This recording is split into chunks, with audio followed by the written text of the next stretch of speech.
Welcome to the Enterprise Excellence community, everyone. This is a community where we come together for leaders to learn from leaders in excellence, and we've got a really great one today with Trevor Gray and also Brendan helping out. And we're looking at, leading bottom-up improvement, and there's so many good highlights and learnings here that we're all going to gain. I just want to do a special call out to Victor too, who played a big part in organising this and facilitating the event. So thank you, Victor. Really appreciate it. So everyone, I've already had a sneak preview to this presentation, and it's amazing. Trevor's got such a big background, 25 years of excellence at enterprise excellence at SAB Miller on their journey, and then leading Viscount Plastics. And Brendan's been involved in it for a fair time, leading it out at frontline leadership. So it's going to be a really good event. We've got a lot of people coming in, which is great. It's a popular event.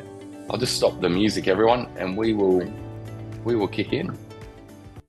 So Trevor, I'll stop sharing, and I might hand over to you to kick into it. Everyone, Trevor's got a presentation to give visuals on how we get this bottom-up improvement.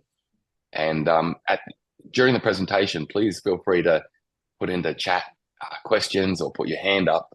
And at the end, there'll be a Q&A section too. And Brendan's here to help as well, because Brendan's, in the business, leading it out, this whole excellence journey. So it's really great to have everyone here. We'll just get, Trev, if you want to do the share, and then we'll kick into it. Everyone, I think with bottom-up improvement, it's sort of the essence of enterprise excellence. And that's why I'm so pleased to have Trevor sharing such great knowledge and information for us. So Trevor, I'll hand over to you, mate. Thank you so much. And Brendan, thank you so much. And again, a call out to Victor. No worries. Thanks, Brad. Can you just confirm you can see the right screen? I can see the screen. I think we're all good to go. Getting the sharing. Right, good morning, everybody. Thanks for getting up so early. I hope if anybody's thought they just dial in quickly in the car so they can listen on the way to work, the safety shout out is please make sure that it's playing safely through your hands free. Don't be looking at your phone sitting next to you on the console. If you are, you should probably leave it. You can always listen to a record later, because safety is first. And I thought this morning that's one worth thinking of, because sometimes I do listen to podcasts and so on. So thanks for the opportunity. A little while back, Brad came around the site here at Altona. I'm sitting down at Altona North Factory this morning and looked at what we've been doing with Victor and asked if I would share. And I see this as like a case study, a practical example of all the excellent stuff I hear on Brad's podcast around lean. I still listen to lean podcasts all the time. And many of those guys really humble me in terms of their experience through Toyota and so on. But what we've done is, I think, quite a simple, practical approach, because we're quite a small business, so we don't have a lot of resource. So engagement and improvement in the business, there's a real link between engagement and here's, I'd like to show you, in your mind, what does an engaged team look like? So here's an example in my mind what an engaged team.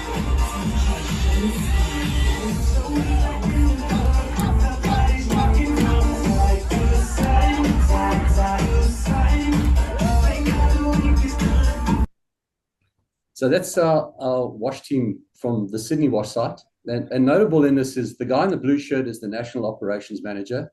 He hates dancing. He hates going to dancing things, but he's the one who chased us all on the floor, got us all out and dancing. On his right is a shift supervisor, on his left is an operator. And this is a celebration party we had for a particularly great achievement that the site did. I flew up, so one thing Brad asked me to talk about is my role and my leadership. So I was in New Zealand the whole week, arrived back on Friday, flew up on Saturday up to Sydney. I wasn't the most popular person in the household for the weekend, but flew up there and attended the function, got on the dance floor with the guys to say thank you, really thank you, because we asked them what it is that they would like to do to celebrate a great achievement. They arranged it. They found the venue. It's an all-you-can-eat buffet. They didn't blow the budget, and we had a real party. So this is an example of one of the engagement activities we do. All right. So my background, my name is Trevor Gray. I come from South Africa originally. I'm a mechanical engineer by background. And I joined a company called SAB Miller. It was originally South African breweries. I joined it in South Africa in the early 90s and had a long career with them. And SAB Miller grew from being a South African business to the second biggest brewing company in the world through acquisition. Post-apartheid, when apartheid collapsed and there was opportunities to expand globally, went into Africa, Eastern Europe as the communist, the Berlin Wall fell. We were in there, Romania, Czech Republic, Poland, then eventually India, China, USA, South America, very, very big business in South America. And a lot of that was driven through manufacturing excellence. We were good at making beer, good at making good quality beer and making it at a good price. And that was documented into the SAB Miller way of world-class manufacturing, which drove those principles. And I got brought up in that environment. I then spent 12 years in East Africa. I worked in Tanzania. I worked in Uganda. I was a supply chain director for Tanzania. And it was a really formative time in terms of employee engagement, people and culture, because we had plants with very relatively low levels of skill, levels of education.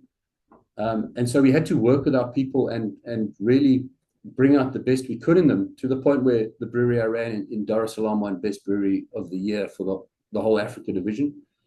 So I learned a lot about people and engagement there. And then our kids started getting big and we had to look at the future, and we came across to Australia. I worked for a company called Blue Tongue Brewery in Central Coast, New South Wales. Actually worked for Coca-Cola Amatil, but our partner was SAB Miller. And when SAB Miller bought Carlton and United Breweries, I went in there as the operational excellence lead, bringing the SAB Miller way of world-class manufacturing into Carlton and United. And I spent about 4 years there. In 2018, I took a package and was looking for something else and joined Viscount Reuse at the time as part of the Pact Group.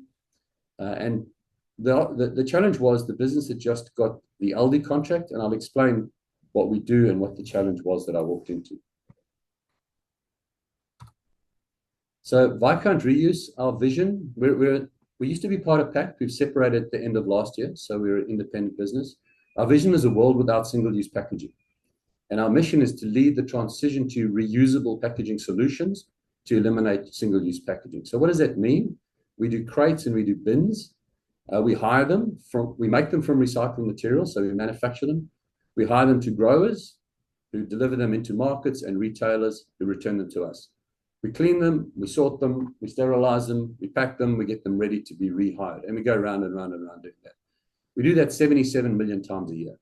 And our big clients are Woolworths and Aldi, and we supply all of the produce into them. And we're busy looking at other opportunities, particularly in protein, chicken, meat, those sort of things. Where are we? We're in Brisbane, Sydney, Melbourne, and Perth. We've got wash sites that are going on 6 years old. We're in Auckland, Palmerston North, and Christchurch in New Zealand. And you'll see from the pictures, the original plan was to do a sort of a walkthrough, but it's really impractical with the tech. But we've got the top left is a wash machine. We've got automated sorting and unstacking and separating equipment. They're high-speed lines. They run really fast. We've got robots down the back end doing packing and stuff sort of that. So it's fairly high-tech. Bottom left is our new wash facility in Auckland. We commissioned it last July. It's a bit more manual, but it has the same level of technology around the washing side. So when we talk about employee engagement, the big so what's the results in the business? So I'll share a few results that we've done in our journey from financial year FY21 to 24. So that's 3 years. From a safety point of view, we've gone from a TRIFR of 42 in FY21 to 0 for the past year. We've just rounded out the year at the end of June. Safety actions, we used to have a pile of safety actions open. And you might be familiar with that, just heaps and heaps of safety actions open. We got put right on top of that. It took us 2 years to do that. We got less than 30. We typically open 8 a week, and we close as well. You've got to open them, you've got to close them, you've got to really focus on safety. And that's key for us. It's easy to go and do a hazard hunt, but are you actually closing them and are you making them safer? Productivity, we've run from 4,245 crates per hour up to 5,099. We just finished that year. So we've had a 25% increase in productivity. Our customer survey, our net producer scorecard survey, those who use us will know that above 50 is really good, 70 is world class. we've gone from 39% to 64.4%. So we really focus on customer. And our DIFOT's gone from 95 to 98.3. The line below is the run rates of the Sydney wash plant. And you'll see we've run from around 4,000 crates per hour. We had a bit of a dip during COVID with labor shortages and all the breaks for changeovers and everything. We had quite a challenge there. But since then, we've been on an upward trajectory. The lines were bought with a maximum rated speed of 5,000. We've worked with the suppliers. We've optimized the equipment. I mean, we have a maximum of 5,500. So the original target was 4,500 at an OEE of 90. And we now have a target of 5,000, which the guys have exceeded, which is beyond our wildest expectations. You know, when I was preparing the presentation, I was warned, don't get too much into OPEX because I'm a bit of an OPEX fanatic. But just to make the point, we have a process. It's on a page. It's behind us here. It's everywhere. It's operational excellence on one page. It's on a principle of we use two tools, the Deming cycle, PDCA, for improvement, plan, do, check, act. And then we have the cousin of that, which is standardize, do, check, act. It's to standardize and sustain and reduce the whirlwind that smashes us every day when we come to work, the chaos, which we have reduced. And 80% of our effort goes into standardization, 20% goes into improvement. And we work across 6 key areas. We have strategy A3s and action plans to cascade our objectives into real actions.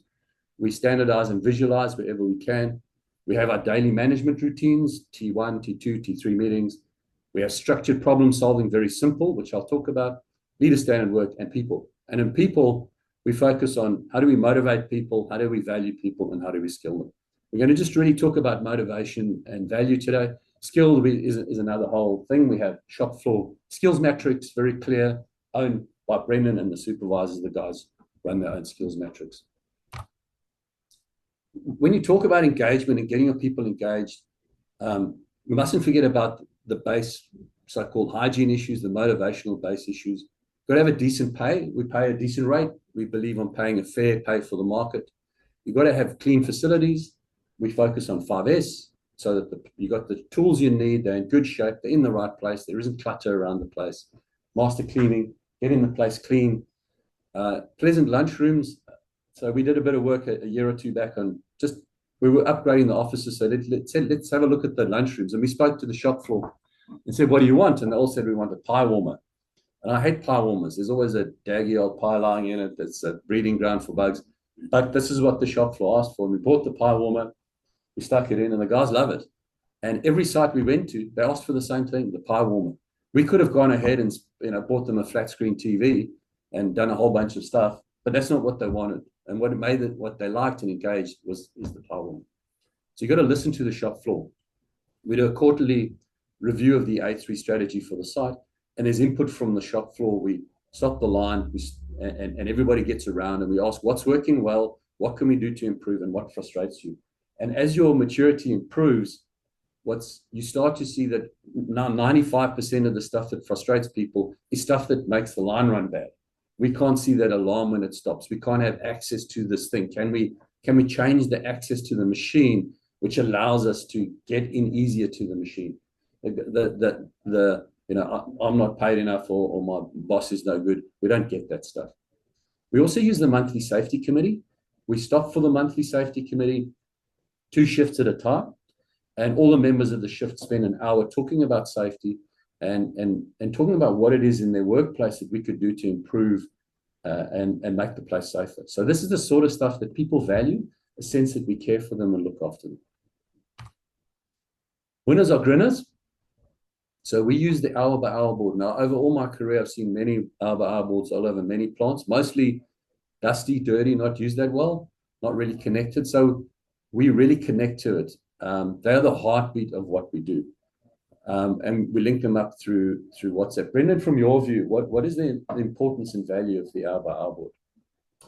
It's really good with the engagement of the team. So like, since we've implemented this system, every hour I'll get my technician, he'll put the number on the board, and then throughout the day you'll get operators walking around, seeing how we're tracking, and there's that buzz sort of in the air of everyone just excited to get that 5K, that green every hour. And then if for some reason there was a red, everyone's like, oh, we got a red. How are we going to, get that back? And then there's like that fight to try and get that average at the end of the day. And then at the end of the shift, when we post it all on WhatsApp for everyone to see, everyone will come around and say, oh, we averaged 5-1 for today, well done. Or there's that good, team bonding as well. So it works really well. Excuse me, it works really well. And do you get feedback on the WhatsApp?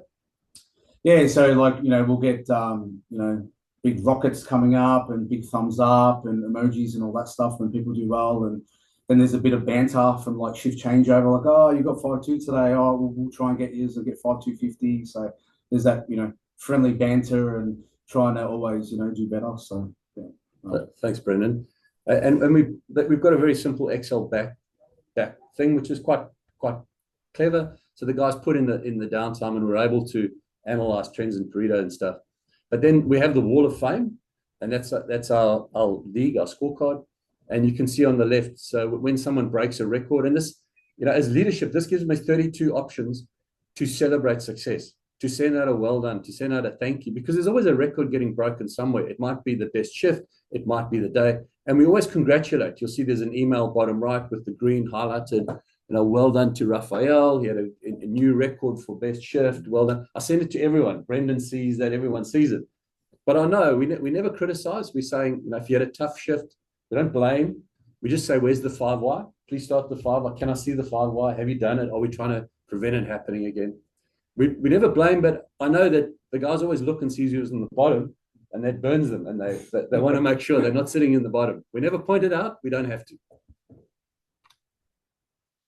We introduced something called machine owner boards, which is about, we have a very lean, very minimal structure. So we have a site manager, we have shift supervisor, and we have operators. We have no trades at all, zero. The business was set up with an outsourced maintenance model. So we bring trades in to do maintenance when we need it. That was the model.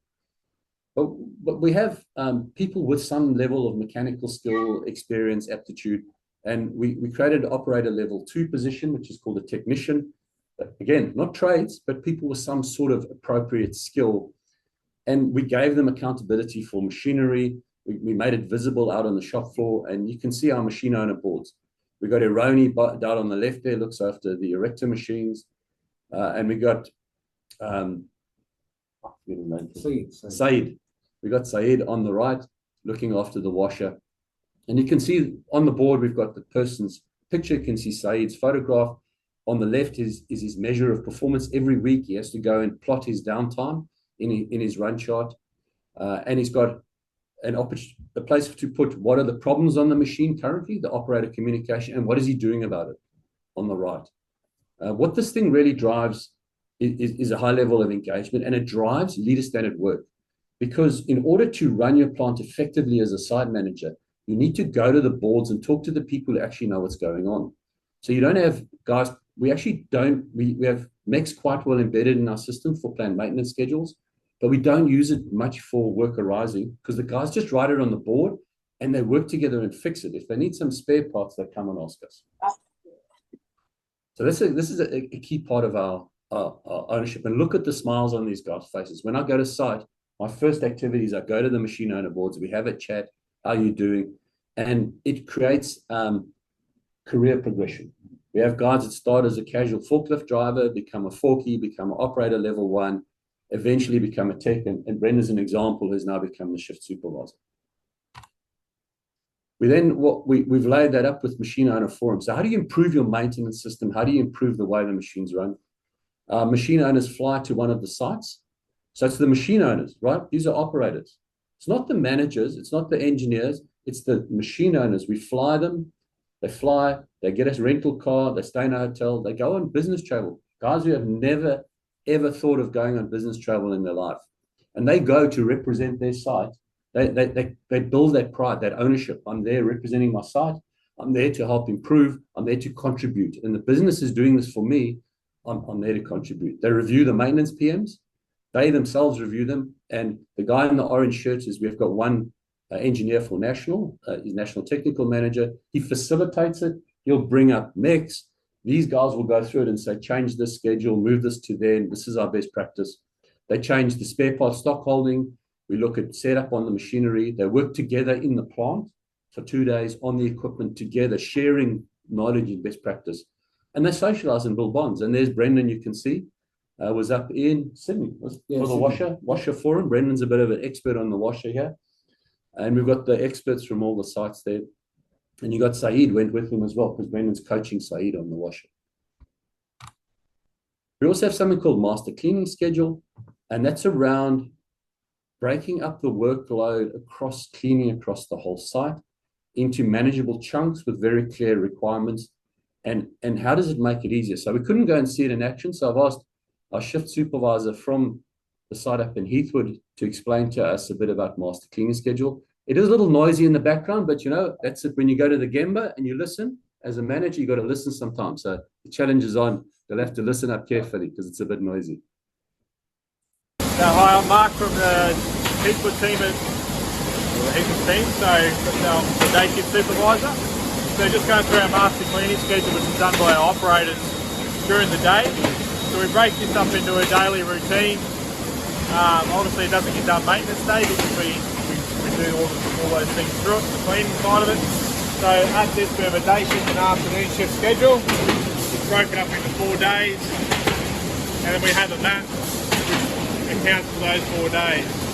So for example, on a Monday, which is area 1, we go through our lock conveyor, use a mop and bucket to squeegee along the side, use a tasker to sweep it up, go through all those areas, make sure it's tidy.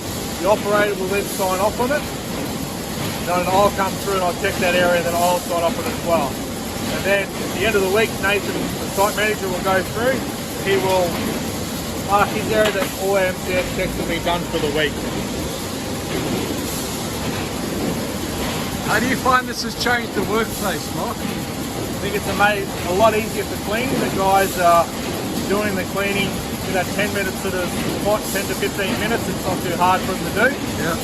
Because of the map, it breaks it up. It only takes that 10-15 minutes to do. If we're trying to do the whole area, it gets sort of a little bit missed. So one little area, so for example, they do one corner today of the warehouse. It took him 10 minutes to do, to grab a mop and a bucket and mop. Stays clean, gets done once a week. Stays clean, no dust build up. The cleaner it is now, then it's easy to clean the next time. So it might take 20 minutes the first time, and now it's only taking sort of 10 minutes. Oh, thank you. And it looks very simple. How easy was it to put into place? It's very easy to put into place. The biggest thing, our challenge is trying to get the map right. Probably it's going through about 3 editions to try and break the labour up and get equal share of both shifts. That way, and then say, right, this area, this area, this area, to break it into the 10 minutes, sort of 10-15 minutes for the areas, make it easy to clean. But I think getting the standard into the guys to do it now, at the moment, I pretty much can walk through the factory and I know that the MCS is being done. Just a quick walk through to go check, make sure they're signing the sheet, MCS is done, and then I just come on and initial it, and Nathan goes to the end of the week. Thanks, Mark. All right. Yeah, so that was good to hear Mark explaining it himself. He says it was easy to implement. Not so easy, to be honest. When you start introducing as the leader, there's a lot of resistance. We're too busy. We don't have time. We don't need this nonsense. We know how to clean our plant. We're already cleaning it. It's clean enough. Why are you being so fussy? You're going to have, and it's middle management that gives you the resistance. So as the leader, you really got to work through that and find, with everything in lean, you've got to find, how do you make life easier for the middle management? How's it going to make life better? There's also the other side, where if you go to the plant and it's really a mess, there's a point where you put the boot down and say, I don't accept it anymore. You now have to do the process. And if you don't, we're going on a performance improvement plan. You got to do it, because you're just dragging yourself down. Once you get the process in, 5S master cleaning, your life will be easier. And it is easier once it's in, but it's not easy to put in it. And that's the real challenge as the leader, is that change management, because every site manager is overwhelmed, is busy. The whirlwind is smashing them every single day. That's the reality of working in operations. They don't have enough maintenance money. They don't have enough resources. Every single site manager across operations. The challenge as the leader is, how do you find ways to introduce the tools in a way that show benefit for the shop floor and for the managers. And this is a great example where it does. So, hi, I'm Mark from the... Problem solving is another big engagement, giving people ownership of projects. And Brendan ran one of the first 5 why problem solvings that we did here on a problem. Brendan, perhaps a little bit of your experience on problem solving that problem. Yeah, it was quite an extensive issue that we had ongoing for it was at least 6 months to 9 months, and just to try and make it not too long. But basically, we've just got a collapser, and it just swings an arm and knocks the crate down. And what would happen was, after about 3 times that hammer would swing, on the second and third, it starts getting a delay, and then after the third one, it completely misses the crate, and then it'll jam up into the machine. So with using the tool that Trevor implemented with problem solving, I started plotting everything out. Asked I needed a camera, and because I sort of could see things that were happening, but I needed evidence. So I asked Trevor, I need a camera and a laptop, and he provided that. And then what I did find was there was a latency, and all the engineers and people from Brule, they're all like, nah, it's impossible. There can't be latency. There can't. And I was telling Trevor, no, there is. And anyway, I got it on video, showed Trevor. Then he had a meeting with everyone, and everyone was sort of like, their jaws had dropped and like, wow, there is a latency. And then we eventually got to root cause, and that was basically, it was comms that were going into, it was inputted into a relay and then going into the PLC. And what we needed to do was remove that relay and go directly into the PLC, and that removed that latency. So by using the tool of problem solving over a number of months, and every week having to plot, I'm in the red, Yeah. for 6 months. Yeah, and then eventually I said to Trevor, once we get it solved, it's just going to go to 0. And he's like 100%. And then it was like a good 6 months, 9 months later, bang, it just went from 10 jams per shift to bang, it just went straight to 0. So it was quite ecstatic. Yeah, it was a great example, and I think from a leadership point of view, problem solving is not that hard to get problem solving in place. The hard part is the review. You have to find time in your day to do the review. You've got to review every week, every single week. As the leader, you have to review and say, how are we doing? What's happening? What do you need? And keep your hands out. Don't solve it for the people, but you've got to review. You've got to review. It only takes 10, 15 minutes, but you've got to allow the guys to solve the problem, but you've got to review it. We use a very simple standardized training process. We only train on 4 things, and we've got a training plan. It's very simple. Problem statement, how do you define a problem? Using a fishbone to brainstorm, using 5 whys to root cause, and have an action plan. And one of the best lean guys I've ever known, I worked in SAB Miller, and he said, don't worry about the green belt, the black belt, the Six Sigma, the DeMaig, the Kepner Trigger. You only need a leather belt. Put it around your pants, tighten it up, go out and fix the problem. Use your 5 whys to solve the problem. So we really try to keep that approach, keep it simple, but go back and review regularly. We've also got an example here.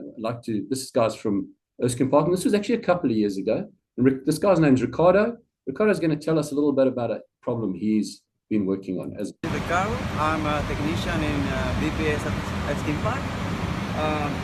I've been given a project from my site manager in regards to the stackers. We needed to improve the performance in the stackers.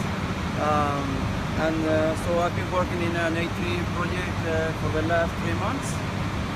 So the first thing we did is we started using this form to collect all the data, all the downtime in the stackers. We analyze all the information in from the form, and then we make a decision on when to improve in the machine every week. And because of that, we achieved all this improvement in the performance.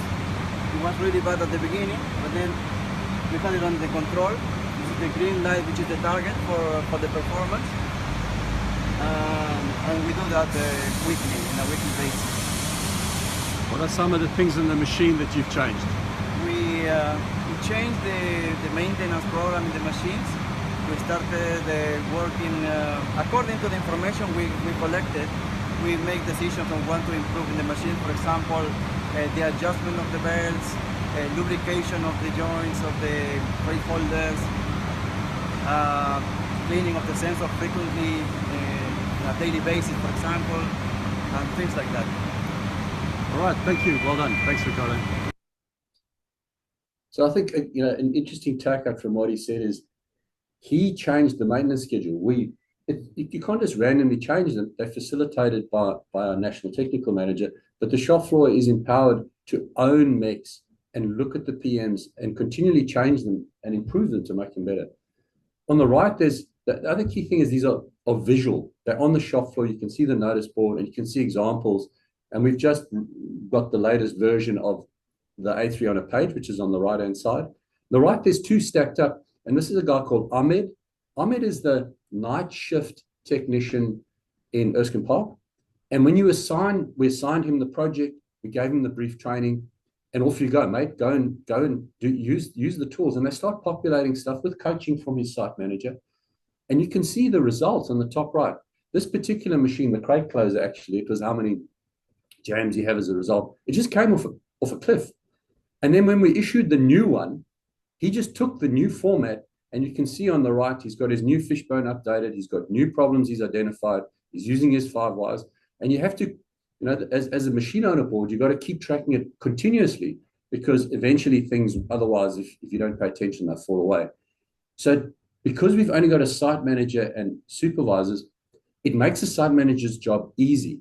They just have to walk past this board, look at the result, look at the actions, put a smiley face, give a thumbs up, give some recognition.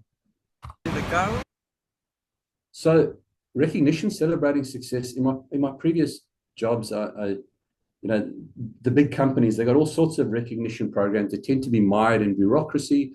They tend to be very slow to respond. I had the opportunity in this business to do something simple. We started with just 2 types of reward, individual and team. An individual is a $150 voucher, and we probably do about 20 per year. You have to really push hard to get people to recognize enough. It's really difficult. Why is it $150? Because it's meaningful, because you can do something with it. You can go out for a really nice meal, you and your partner. You can go home and say, we're going out. Originally, we had movie tickets. In a previous business, the shop floor said to us, that's an insult. It's a slap in the face. This is bullshit. We don't like it. At least you can do gold class. So we said, okay, we'll do gold class. And then they were happy. In this business, the shop floor said, that's patriarchal and condescending, giving us gold class. Why don't you just allow us to make our own decisions about what is valuable to us? And I thought that's really good, really good. No problem. Because some people, they want to go out for a meal with their missus. Somebody wants to go to gold class, and somebody just wants to put some fuel in their car to get to work. So we just make the $150 voucher. And team meal on site, your best friend in the world is Uber Eats. We've got a very culturally diverse workforce. We've got halal, we've got vegetarians, we've got all sorts of stuff. It used to be pizza on site. Now the supervisor is empowered to just order in the Uber Eats, comes in, everyone's got the meal, whatever you like to celebrate and sit down together. Phase 2 has been PACT introduced an electronic recognition system online. I'm sure you guys are familiar with this. It's in your devices. We call it Kudos. We did the pilot in our division, one of the 6 pilots for PACT. We did one of the 6. The other 5 didn't succeed in doing the shop floor pilot. We continued and then rolled it out to all of our wash sites. So we still have the shop floor system. And one of the interesting things is when we kicked off, we said we have to build a kiosk. Remember the kiosk? Yep. Because people won't use their own phones. You can't ask people to use their private phones to do work stuff. And my argument all along was if people think it's of value, they will use their own phones. They spend every lunchtime sitting the whole lunchtime on their phone. We've got to the point where they use their own phones. The supervisors told me recently, they only have like 9 per quarter that they can give to the guys. So what we've just done is we've given an unlimited. Brendan can ask for as many kudos he wants to give to his people as he can have. And it's $3 per kudos and $1.50 for boost. But you still have the $150 special recognitions. You still have the meal on site. And then we have parties. So you've got to say what's meaningful and what's a big target. And we've had 5. You guys have had 2 here. Yeah. These guys like the karaoke. Yeah. We go to a place in Williamstown. Again, it's a local hotel. We supply alcohol. quite controversial. We have a quite a strict policy about responsible alcohol at work functions, but we got to show a trust. Managers go out and have a function. They can have as much as they want to drink. When we go out with the shop floor, you're not allowed to have alcohol. We said that's hypocritical. So we're not going to do that. So we're going to tell the workforce, we're trusting you guys. And they self-regulate. If somebody looks like they're having a bit too much, they put them in an Uber, they go home. So we've had 8 parties. I mean, it started out, it was very much, it's a top-down challenge, but more recently, it's hotly negotiated. When you're having the party, you negotiate around what's the target for the next party? What are you going to get? And then you lock that in and they start tracking it. But it's got to be something really, really big, and the guys get right after it. As a leader, you have to over-index on recognition. You think you're recognizing enough, you're not. The more you recognize, the more you will find. It's quite amazing. You start finding more and more things to recognize. You're just walking around and see something good, say, hey, who did that? Oh, Saeed did that. Oh, that's great. Saeed, well done. I have to go back to my office, send a recognition. Well done, Saeed. It's easy to forget. And as a leader, you don't appreciate the impact you have when you do it. So you got to challenge your managers all the time to catch people doing things right and then act on it. Working together to achieve results. We're almost at the end of the presentation. Those guys on the left are the 3 supervisors in Sydney, and this was at the recent function. And they were just, they were telling about how they work together. That yes, we compete with each other to be top in the league, but more important is we work together to help our site win. And I asked the chap on the right who's going to talk to us. His name's Ali. Ali is the night shift supervisor. Came off night shift and just asked the question, what is it that you do to deliver these unbelievable results that you've delivered for us? A couple of reasons. The reason which have improved our site from the bottom to the high. At the moment we are at the top of the top side at the moment. A couple of the things are the leadership. We have changed the leadership for morning shift. The afternoon shift supervisor have moved to morning shift. We have made a big change because morning shift rate was pretty low, which has given us a boost. Plus the tech has also changed the morning shift, which has also made a difference.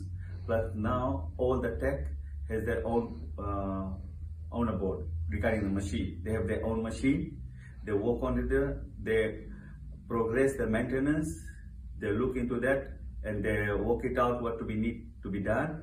And if there's any need, there's other technician who is not even on the owner board. They also consult with them for better run. And the work behavior between the shift and within the shift, it's much lot of difference.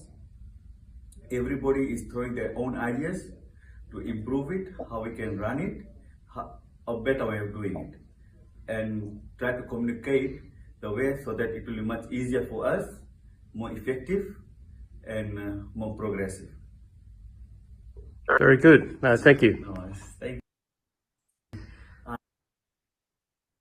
And always remembering to go up and recognize we do quite a lot of barbecues. I myself and Adam, who's the national operations manager, I go to the sites every 6 weeks. There's no substitute for the Gemba guys. You've got to go to the workplace. You've got to go talk to the people. You've got to go and look and check how things are going. So I get around to the sites quite a lot. When we go there, we like to do a barbecue. On the right is the acting site manager at the time, Mark. Myself and Adam, we're cooking the food. We cook the food. We arrange it. We bring the guys in. We make them a meal. The top left is you can see Adam on the right doing a communication, national ops, telling how's the business going, what are we doing. What's interesting is you can see there's a lunchroom on the right. That's where we had all the food. But the guys sort of chose to sit outside here on their chairs where they're more comfortable. So we went outside and sat with them and had a chat and talked about how the business is running, what was happening with the transition to the new entity, any questions from them, and a bit of feedback and just a bit of a meal. The power, and in New Zealand, we've done a lot of work on engagement recently, and the power of communal meals, the power of sitting together, talking, eating together is huge, particularly in some of the ethnic cultures that we pull our workforce from. So it's really appreciating what is important in those cultures And in many of the cultures, sitting together and eating and sharing a meal, very, very important. So we try and over-index on that. We just bought for the site the best barbecue I could find, a nice flat day barbecue. Brendan used to have a hamburger shop back in the days, Yep. and we were cooking recently. Brendan was teaching me how to do the smashed burgers properly and how to get the check when they're cooked, and we were outside cooking up a feast for the guys. And that's just part of creating that bit of fun on site for everyone.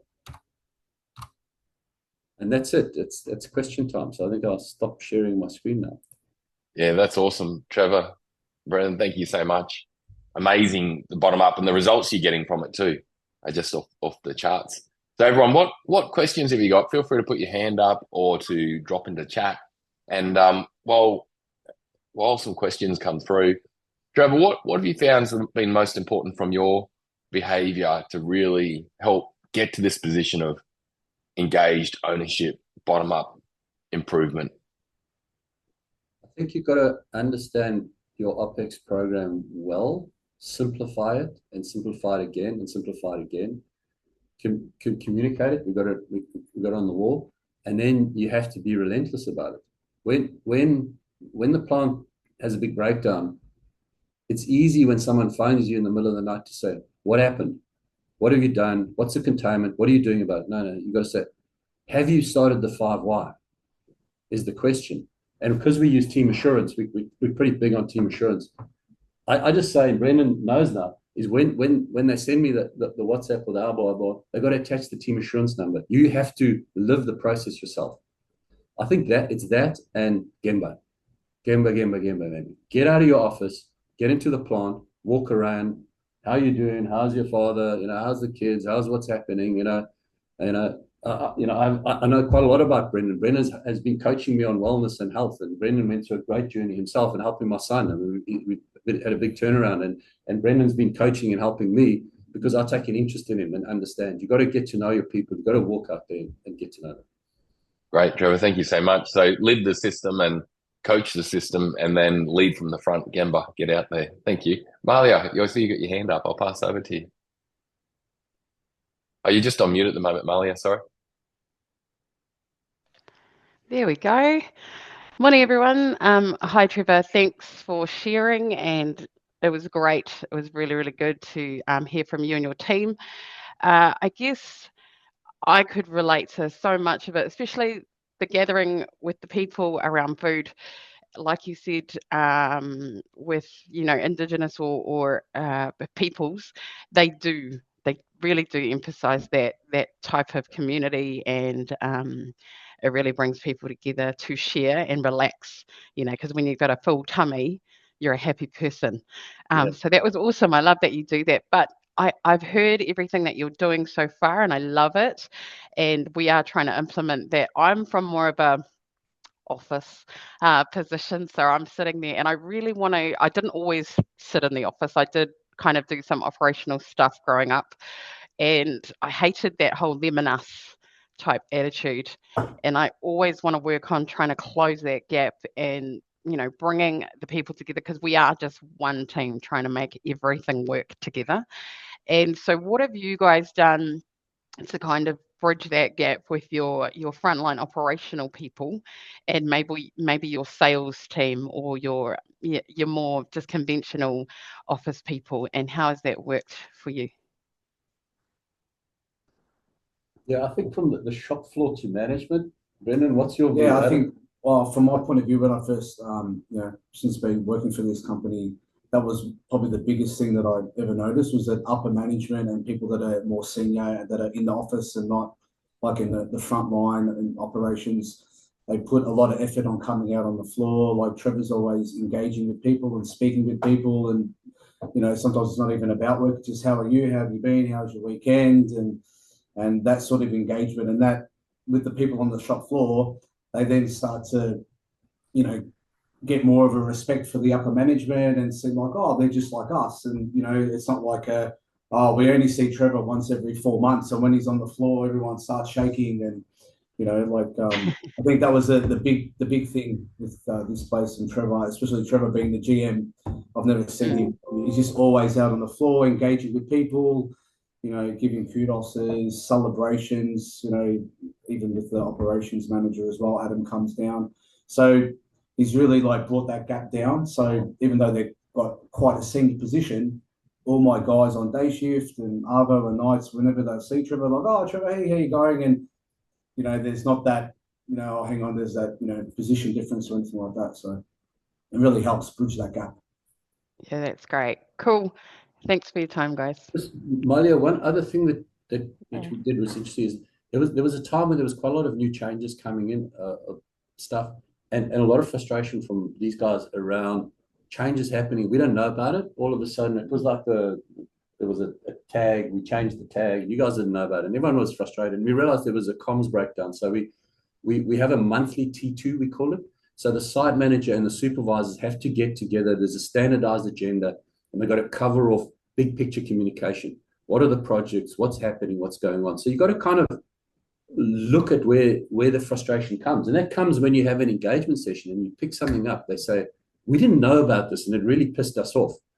Mm. But you should have. You know, why didn't? So you then look at your OPEX process and say, what is the tool that's broken or not working? In that case, it was a T2 monthly.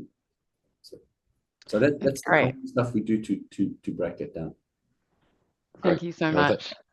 Thanks, Malia. Hey, Arun has put into chat, great sharing, and he's asked, how do you record or keep the data on the problem solved, lessons learned, near misses, etc., as a knowledge repository for quick lookup and sharing between sites? Okay, I can tell you what. So it started off on my H drive, and then we moved it into SharePoint. We have quite a, and when we say SharePoint, it's just like it's on SharePoint. It's quite well managed. I own and curate the SharePoint site, so all the problem solvings are there, so we can go back and look at it. We've moved to Team Assurance. We've been with Team Assurance about 2 years, and we're more and more. We're about, I reckon, 6 out of 10 now on 5Y, which and that's like 4 or 5 years of 5Y training, right? The guys now, from problem statement point of view, they're starting to get the fishbone, starting to get the 5Y analysis. The nice thing about Team Assurance is that it keeps your history. What you've got to be careful in that we're doing is make sure that you write in the job title the equipment. We can put the equipment in it. So we're moving to Team Assurance to do that, and that's the future. We've just started on our 1-point lessons in Team Assurance as well, because of this knowledge repository thing. And we've had a couple, you know, warming my heart. We had an issue a little while back here at Altona, night shift breakdown, and the shift supervisor on night sent us not the 5Y he started, but a 5Y that was done previously in Team Assurance, and said, this is the 5Y we need to look at, because this thing's happened before, and if you look at the activities, something's gone wrong in the actions. The shift supervisor from night shift sent me that. That was like the heavens are singing moment when that sort of thing starts happening. It's amazing. It's amazing. Team, I'd really recommend, well, we got Trevor and Brendan here to really, have you got any questions on how to make this shift? Because I think we'd all probably know as we go around factories and frontline organizations in a lot of places, team engagement is not that strong at the moment. Like I think globally we're at about 23% engagement, which a lot of that disengagement is at the front line. But what questions have you got? I've got one here from Jan actually, which is, how has the leadership team developed? You know, is there some behavioral standards, and what processes are followed to really help, I guess, define the standard and grow the capability of leadership? Yeah, how's the leadership team developed? So we've run a couple of leadership programs, frontline leader program, and PACT had a program called the Lead program that covers things like the leadership shadow. So we have a leadership training program that we've been through. The frontline leaders program is more around discipline and engagement of your shop floor. What are your rights in terms of the law? What can you and can't do dealing with difficult people, difficult conversations? So we've done that kind of stuff. But a lot of it comes from the behavior of the leadership, comes from the monthly, we do it every 6 weeks, A3 review on site, or the site visits where you walk out and you look around and and you establish what is the expected standard. You need to be doing this, you need to be doing that. Listening to how, so it's a lot of coaching from myself and from the National Operations Manager. Setting the standard of behavior and setting the standard of what you need to do as a manager. Okay, Trevor. So it's that, my language would be strategy deployment, the A3 deployment to help connect everyone. And then again, Gemba, leading from the front, but leading to that standard of behavior. Yeah. Is that correct, Trevor? Yeah. Yeah, that's okay. right. I've got a question from Morgan, which is, what is the belief of the leadership to truly empower bottom-up improvement? So I guess what Morgan's saying is, how did you shift the mindsets that it's like, no, we believe we want to engage frontline. We believe they can actually look after machines. We believe we can grow them. What would you say helped you get that belief in? I guess 30 years of seeing it work. This business doesn't have a lot of resource. At the start, I'd say 80% of our maintenance on maintenance day was done by third-party trades. They'd come in, but you've got people, different trades coming each week to work on your machine. They don't really know your machine. We still get support from our OEM vendors. But so the question is, you got all these people, you got all this capability, you're paying a lot of money for everybody. You got all these trades, you're paying a fortune to come in every week. Why are you neglecting the skill that you have inside? That's the concept. I had it in one of my presentations, is that people have more potential than you give them credit for. We said we just changed to people have more potential, because we don't be condescending and that we think people are dumb. The point is, I think a lot of management does think people are dumb. They think that operator there is just an operator. He's a dumb person from somewhere or another, and all he can do is operate. That's nonsense. Back in the Philippines or back in Sri Lanka, had some sort of qualification, probably quite highly skilled, but they don't have the opportunity. So you got to go and fish for that and listen and talk to people and pick it out. And there's horses for courses. Some people are forkies and will be a forkie for life. But some people are a casual forklift operator who could be a site manager. And you've got to go and look for that potential and then give them a chance. Give them an opportunity, give them a project to own, go and talk to them, encourage them. And you'll see some people, one of the machines, the guys just struggle, no performance. We switched it up with another guy, whoosh, off it goes. And then you go back and give them that feedback and then give them some more, give them another machine, and they just keep going. You've got to, I don't know how you change that mindset, but it's a fundamental, it's a shift. And it's important to know that in previously in PACT and in our group, I wouldn't say what we do here is universal across everybody. But as the leader, you've got to say, where does it start and stop? So my boss has very little knowledge or interest in any of this. His interest is, that's great. It's a nice thing and it works. But for me to expect more is unrealistic. And I've learned that over the years. I have to be the one who says, the buck stops with me. This is the culture we're going to have. I'm going to make it happen in my business. The fact that others don't do it, that's irrelevant. So you've got to look at yourself and say, what is your role of influence and what are you doing about changing that culture? It's not someone else is going to change it. And a lot of lean people get into a lot of strife. And I saw it myself in a previous role. You get into strife when you say someone else should change this culture. Manager, leadership needs to change their ways. They need to see the light. They ain't going to see the light until you make it happen. That's a real challenge for the lean facilitators in the group and managers. Just think, what is it that you can do to change? I can really sense, Trevor, that I call it a beachhead, that you get that leader that is going to own it and lead out this culture and have that ownership and accountability to lead it out. And it can create that position of excellence within a group that potentially more senior leaders then see and go, wow, that's impressive. Yeah, they do. And I've other parts of the division where the senior leaders are starting saying, why didn't they just do this? So I'm like, welcome. Well, we'll coach, we'll provide support, but at some point somebody has to say, this is important, I'm going to do it. Because the whirlwind will come through the door. There will be 1,000 reasons why you can't do it. Everyone had COVID. Everybody's short of people. It's going to happen. You've got to find a way to change it. Yeah. The other thing I picked up in your response there too, Trevor, was that I guess in leadership, a lot of the time we can go down to the front line, engage someone with something, and then not engage them again with it, like just walk away and go, right, that's job done. But I really pick up in your language that you're engaging on the topic when you're at Gemba, but then you're coming back on it and you're coming back on it. There's that coaching rhythm to actually support it truly come through. Do you mind just sharing a bit on that? Because it's like just telling someone doesn't mean it's actually going to be best practice instantly, is it? No, it's leader standard work. Looking at your leader standard work, how often do you go out? And I have a leader standard work. I plan my year exactly. How do I get to the sites? How do I go back and talk to them? Having a consistent message is important. And now gradually we have these big, one of the sites printed these A0 laminates. They're all stuck up on the walls. And you won't see lots of stuff. There's not lots of stuff on the wall. There's that. It's consistent. That's the message coming back. And keeping that problem solving simple is also really key. Keep your tools simple.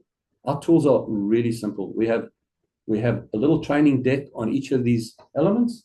That's about a 20-point PowerPoint slide and maybe 2 or 3 tools. In the CUB world, we had a book this thick on problem solving. We had hundreds of tools. It was an industry unto itself. The tools around problem solving, Kepner, Trigo, blah, blah, blah, blah, blah. Now we don't have any of that. Our main tool for Fishbone is, if you go to YouTube, there's a video called 2-minute Fishbone or something like that. That's our main tool. We say to people, watch that and watch it again and watch it again. And when you're struggling, watch it again and watch it again. Brendan, you've watched it? Yep. That's it. That's the training course, and then do it. Then do your Fishbone and we're going to check it. And you coach it every single time there's a breakdown, and you ask the team, have you done your 5 why? You go through the facts, you go through the Fishbone with them. Every single time you do it, you're building that culture. Thank you so much, Trevor. Well, Trevor and Brendan, and thank you so much for all the knowledge and sharing. It's really blown me away. And this will help create a better future. Thank you again, Victor, for the work you've done. Team, everyone, I just wanted to finish off on 2 more things quickly. I'm really keen to get just a poll in chat of what's the most important topics for you right now in your business, because I want to use that feedback in chat. If you could go to chat now and just drop in what's most important for you in your leadership now, so that I can use that to gauge guests going forward. Next month, we've got Frank Devine coming in. He's played a big part in creating bottom-up in big corporates and transferring it around. And then also the following month, we've got Tom Woods of Woods Group coming on to talk on their journey, which will be good, and how they're leading it out from, again, that senior position like Trevor and through. And the only other thing I just wanted to let you know, everyone, is that there's a book tour coming up in the next few weeks, late August. Chris Butterworth is coming out, and I'm touring around the country with him to do the book launch on leading excellence, which is all on this topic. So we're going to be in every state, and there's going to be multiple events. If you do want to come along, have a cup of tea and a coffee, have a chat, and share and learn, because Chris's background's amazing in this, and I do okay. Please come along. So you go to the leadingexcellencebook.com to be able to find those events, leadingexcellencebook.com, and that's late August. Trevor, Brennan, Victor, thank you so much, guys. That was amazing. And if everyone could drop into chat what's most important right now, just 1 or 2 words, that'd be really good. Thanks again, everyone. All right. We'll catch you soon. Catch you soon. See you later, everyone. Have a great one. Bye.